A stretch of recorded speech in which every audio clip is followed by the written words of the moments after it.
وذکر فإن الذکرى تنفع المؤمنین صدق اللہ العظیم۔ قابل قدر اساتذہ کرام اور عزیز طلباء، آج کا ہمارا مسابقہ الحمدللہ بہت اچھا اور کامیاب رہا ہے۔ اس میں شریک کل 20 طلباء تھے، جن میں سے اکثر طلباء نے عمدہ مظاہرہ فرمایا ہے۔ میں انہیں اور انہیں اساتذہ کو دل کی اتھاہ گہرائیوں کے ساتھ مبارکبادی پیش کرتا ہوں۔ کوئی چیز ہو اس کو آگے تک لے جانے کے لیے دو تبصرے ہوا کرتے ہیں،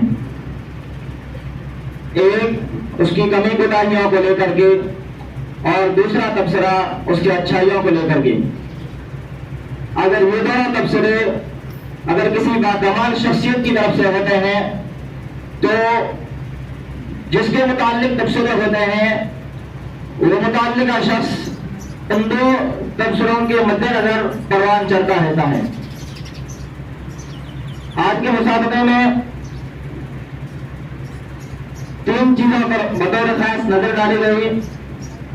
نمبر 1 پختگی کو لے کر کے، نمبر 2 تصحیح قرآن، نمبر 3 انداز تلاوت یعنی لب و لہجہ۔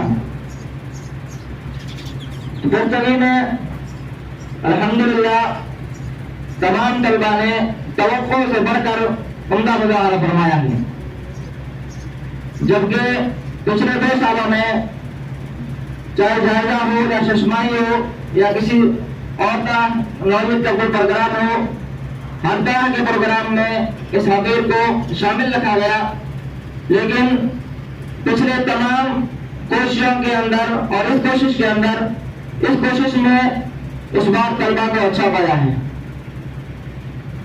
جبکہ تصحیح قرآن اور لہجہ اس میں ہمیں محنت کرنی ہوگی۔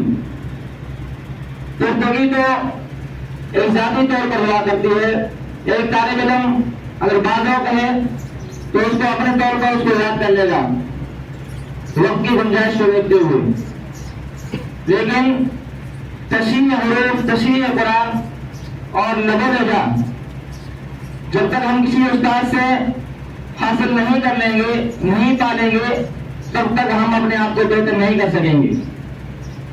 یہی 2 چیزیں ہوا کرتی ہے جو ایک حافظ قرآن یا ایک قاری قرآن کا پتہ دیتی ہیں۔ اگر حافظ قرآن حسن صوت کا مالک ہے یا پھر اس کے اندر تصحیح قرآن کا جوہر ہے تو وہ نکل کر کے سامنے آتا ہے، لیکن پختگی کے اعتبار سے اگر وہ کمزور ہے تو اس کی یہ 2 خوبیاں اس پر غالب آ کر کے اس کو مزید اچھا بنا دیتی ہے۔ میں طلباء عزیز سے درخواست کرتا ہوں کہ آپ آئندہ مرحلوں میں اس سے بڑھ کر مزید کامیاب ہو کر پیش آئیں۔